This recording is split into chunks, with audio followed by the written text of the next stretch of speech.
इन दो सुअरों को देखिए, एक हिंदू सुअर और एक मुसलमान सुअर। ये जो हमारा मुसलमान सुअर है, इसको तो मतलब सुअर बोलना सुअरों की बेइज्जती है। और देखिएगा इस मलून का जो है ना, फिरौन से भी बदतर हशर होने वाला है। और हमारे हिंदू भाइयों को ये एक चीज़ समझनी चाहिए कि जब ये सुअर जो है अपने माँ बाप के प्रति, अपने भाई बहन के प्रति, अपने परिवार के प्रति और सबसे बढ़कर अपने मज़हब, अपने धर्म के इसमें मामले में ये आदमी ईमानदार नहीं है, तो ये कहाँ से आपका होगा और आपके धर्म का ये कहाँ से ईमानदार होगा। ये एक कॉमन सेंस वाली चीज़ है, ये आप लोगों को समझनी चाहिए, ये हमारे हिंदू भाइयों को समझनी चाहिए। एक जो सुअर है वो खुद अपने ही धर्म के महिलाओं की बेइज्जती करता है, ये तो वीडियो बहुत वायरल हुई थी, आप लोगों ने सुना ही है। और दूसरा जो सुअर है वो भी अपने ही धर्म को गालियाँ देता है। जब ये दोनों जो सुअर हैं ये अपने धर्म के प्रति ईमानदार नहीं है, अपने ही लोगों को गालियाँ देते हैं, तो वो आपके धर्म के क्या होंगे। दोनों धर्मों के लोगों को मैं ये चीज़ बोल रही हूँ। अगर शुरू से नकेल कसी गई होती तो हम ये समझते हैं कि सड़कों पर नमाज नहीं हो रही होती, कि टाइम हो गया जी। आज हर एक के हाथ में घड़ी है, नमाज के लिए आपको टाइम भी मालूम है जी। तो अजान की लाउड स्पीकर पे कोई जरूरत नहीं है। हम तो साफ कहते हैं इस्लाम में ऐसा कुछ नहीं है जिसको देखकर आदमी खुद ब खुद इस्लाम में शामिल हो। और आज नहीं, 50 साल के बाद इस्लाम को मानने वाले लोग इस्लाम से घृणा करेंगे और घृणा करके दूसरे धर्मों में शामिल होंगे। आप देखिएगा इस पर कोई भी एक्ट, इन दोनों सुअरों पर कोई भी एक्ट सरकार नहीं लगाती, क्योंकि सरकार ने इन दो सुअरों को पाल रखा है ताकि वोट बैंकिंग इसके जरिया हो सके। और इन दो सुअर का काम सिर्फ ये है कि इस्लाम और मुसलमानों को टारगेट करना, इसके अलावा और कुछ नहीं। जहर उगलना, गलाजत उगलना, गोबर उगलना, बल्कि इनके मुंह से जो निकलता है वो गोबर भी सही है, लेकिन ये जो उगलते हैं ये गोबर से भी बेकार चीजें उगलते हैं, पता नहीं क्या होती है वो। एक खास पार्टी ने इस रिजवी सुअर को पाल रखा है ये दिखाने के लिए कि देखो ये इस्लाम धर्म का होकर इस्लाम का नहीं है, इस्लाम के बारे में इतनी गलीज बकवास कर रहा है, हमारे हुजूर सल्लल्लाहु अलैहि वसल्लम के बारे में ये इतनी बकवास कर रहा है। तो बताओ, जब उस धर्म के लोग इस तरह की बातें कर रहे हैं तो वो धर्म कहाँ से अच्छा होगा। ये दर्शाना मकसद है और ये दिखाना मकसद है, और सिर्फ हिंदू वोट बैंकिंग इनका मकसद है। हुकूमतें कांग्रेस की रही ज्यादातर, कांग्रेस को मुसलमानों का वोट हमेशा चाहिए होता था, इसलिए जो आज आप देख रहे हैं ये आदत बिगाड़ी जा चुकी है। अगर शुरू से नकेल कसी गई होती तो हम ये समझते हैं कि सड़कों पर नमाज नहीं हो रही होती। सड़कों पर नमाज पढ़ने का कोई तुक नहीं है। ये बात तो इसने बिल्कुल सही कही कि मुसलमानों को हमेशा से वोट बैंकिंग के लिए इस्तेमाल करते हुए लोग आए हैं, चाहे वो कांग्रेस हो चाहे वो कोई भी पार्टी हो। लखीमपुर के लिए कांग्रेस पार्टी पहुंचने के लिए वहां पर एड़ी चोटी का जोर लगा देती है, लेकिन इस कांग्रेस पार्टी को त्रिपुरा में हुए मामला पर चुप्पी साधनी होती है। तो जनता जो है इतनी बेवकूफ़ नहीं है, मुसलमान कौम के लोग जो है इतनी बेवकूफ़ नहीं है, राजनीति बहुत खेल चुके हैं आप लोग। मैंने एक किताब लिखी है मोहम्मद, जो जिसका अभी विमोचन महाराज जी ने किया है, कि जो मोहम्मद नाम के व्यक्ति थे वो बचपने से लेकर दिमागी बीमार थे, सन्नाटे में रहते थे, काल्पनिक जीवन जीते थे। माँ ने, बाप पहले ही मर चुके थे पैदा होने से पहले ही, और माँ ने उसको छोड़ दिया था पैदा होने के बाद। तो वो सन्नाटे में रहते थे। उसके बाद धीरे धीरे उनको दिन में लोगों से डर लगने लगा, सन्नाटी गुफाओं में जाके बैठ जाते थे, उनको भूत प्रेत दिखाई देते थे। ये इस्लामिक हिस्ट्री में लिखा है, हमने कुछ अपनी तरफ से नहीं कहा, हम तो मौजूद नहीं थे ना, हमें क्या मालूम, तुमने जो लिखा वही तो हम पढ़ रहे। तो इस वसीम रिजवी जैसे बहुत सारे लोग हैं, इस वसीम रिजवी जैसे हरामियों की इतनी औकात ही नहीं है कि इस्लाम की पहचान इस हराम सुअर से हो, और ना ही इन जैसे हरामियों की औकात है कि ये इस्लाम को रिप्रेजेंट कर सके और इस्लाम को ये सर्टिफिकेट दें। इनकी इतनी औकात ही नहीं है। मैं शिया ग्रुप के लोगों से ये पूछना चाहती हूँ कि मेरी जहाँ तक जानकारी है आप लोग भी हज़रत मोहम्मद सल्लल्लाहु अलैहि वसल्लम की इज़्ज़त करते हैं, उनको मानते हैं, लेकिन आप लोगों ने अभी तक अपने निर्वाचन सदस्य के तौर पे इस सुअर को रखा हुआ है। आखिर माजरा क्या है? ये हमारे रसूलुल्लाह सल्लल्लाहु अलैहि वसल्लम पर उंगलियाँ उठा रहा है, इतनी उनकी बेहुरमती कर रहा है, और आप लोगों ने अभी तक अपने ग्रुप में शामिल रखा है। आखिर क्यों? इसकी वजह क्या है? तो जो लोग उसका साथ दे रहे हैं वसीम रिजवी सुअर का, तो ये मैं बताती चलूं कि फिरौन जो था वो अकेला नहीं डूबा था, उसके साथ जो लश्कर थे उसके हिमायती थे, सब डूबे थे। तो इस सुअर का भी बहुत ही इबरतनाक अंजाम होने वाला है। इसकी तो इसका जो हशर होने वाला वो तो पूरी दुनिया देखेगी, और इसका साथ देने वालों का हशर भी वो पूरी दुनिया देखेगी। सरकारी हो या गैर सरकारी हो जी, उस पर बगैर इजाजत नमाज नहीं पढ़ी जा सकती, ये नमाज के रूल्स हैं।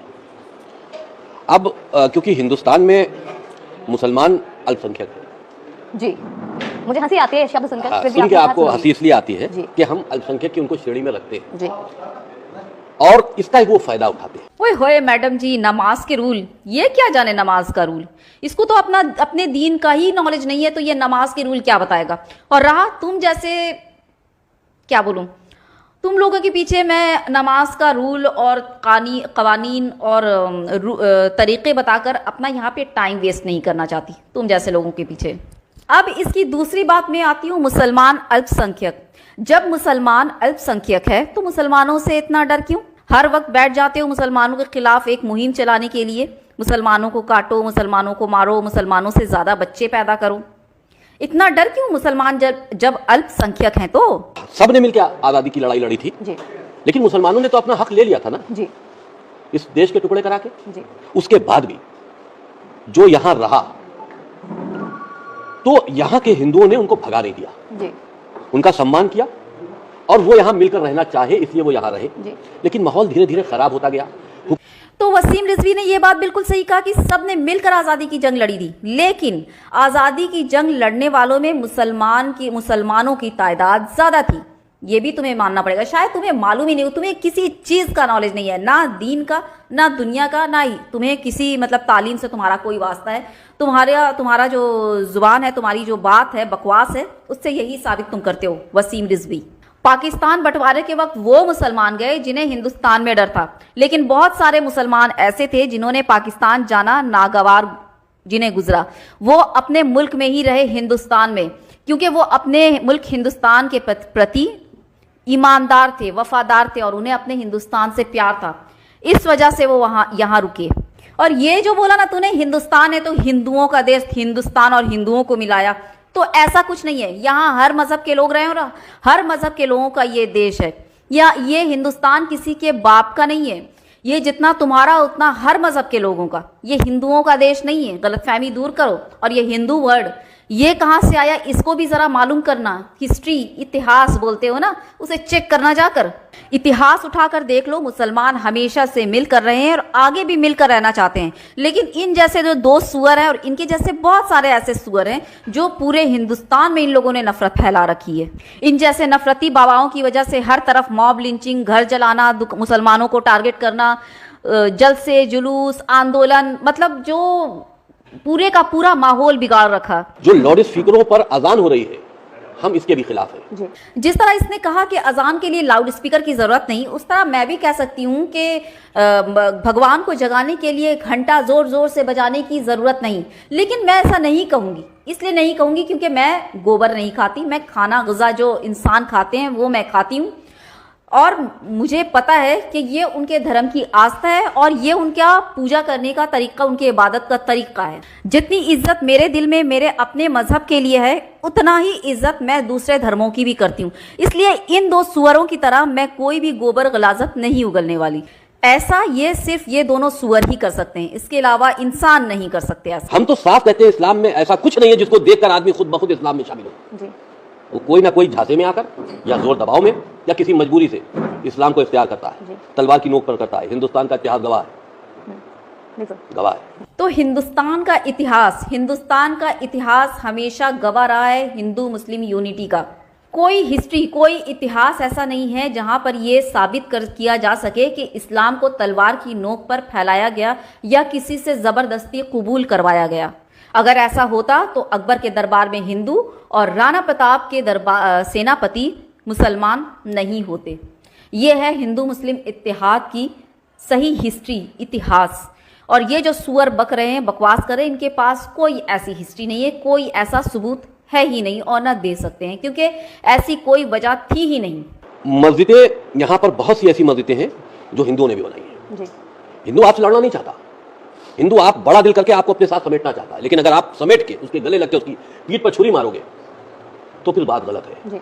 और पीठ पर छुरी, इसका सही मिसाल ये वसीम रिजवी सुअर है जिसके चेहरे पर फिटकार बरस रही है। जिस तरह हिंदुओं ने बहुत सारी मस्जिदें बनाई हैं, उसी तरह दोनों सुअर।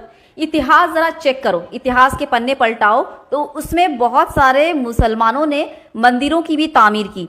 सिर्फ हिंदुओं का ही इतिहास लेकर बैठ जाते हो। और रहा जिस तरह हिंदू नहीं लड़ना चाहते, उसी तरह मुसलमान भी अमन और सुकून की जिंदगी चाहते हैं। और कोई भी आम हिंदू और आम मुसलमान नहीं लड़ रहा, ये सिर्फ सत्ता के लिए हो रहा है। ये सारे लोग जो दंगे फैलाने वाले, ये पेड़ हैं, यानी कि इनको पैसे मिलते हैं इस तरह के दंगे फैलाने के लिए। कोई आम आदमी नहीं करता। मिला हिंदुओं के साथ जो बांग्लादेश में हुआ, बांग्लादेश में हुआ, अभी वहाँ पंडाल जलाए गए, दुर्गा की पूजा, दुर्गा माता की पूजा आप क्या हो रही थी, उसके पंडाल वगैरह जले, पंडाल ही नहीं जले, मूर्तियां भी नष्ट की गई, मैंने टीवी पे देखा। तो क्या ये इस्लाम सिखाता है? हाँ, यही सिखाता है, यही सिखाता है। और जो वो कर रहे हैं, और बांग्लादेश में जो हुआ वो वहां की सरकार समझे, वो वहां की गवर्नमेंट समझे, तुम्हें इससे लेना देना क्या? वहां के फूट को यहां बढ़ा रही हो मैडम जी। और रहा इससे पूछ रही हूँ, इसको तो अपनी मजहब का कोई ज्ञान है नहीं, तो ये क्या बताएगा इस्लाम के माने क्या है, इस्लाम का जो है वो इस्लाम की तालीम क्या है, ये क्या बताएगा? इस्लाम का मतलब ही है पीस। पीस समझती हो? पीस, डिक्शनरी देख लेना। और जरा दूसरे वाले सुअर की हंसी देख लो, क्या मजे ले रहा है।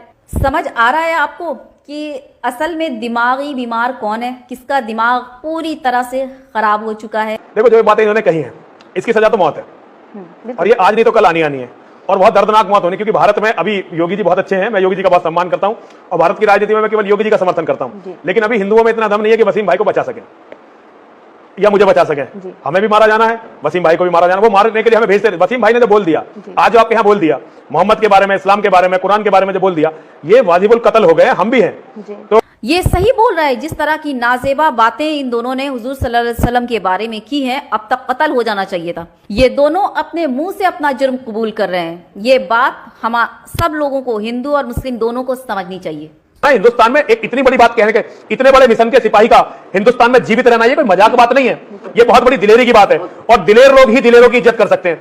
तो सुना, ये दोनों सिपाही, व्हाट अ फैंटास्टिक जोक, इससे ज्यादा कुछ बोल नहीं सकती। और रहा भैया, हम लोग तुम लोगों की तरह बहादुर बिल्कुल नहीं है, दिलेर बिल्कुल नहीं है, इसलिए तुम जैसे बहादुरों का जो सम्मान है, हम लोग सिर्फ हाथ में चप्पलें लेकर और तुम जैसे दो सुअरों के मुंह में थूक कर ही कर सकते हैं। क्या करें, तुम जैसे बहादुर तो है नहीं, है कि नहीं?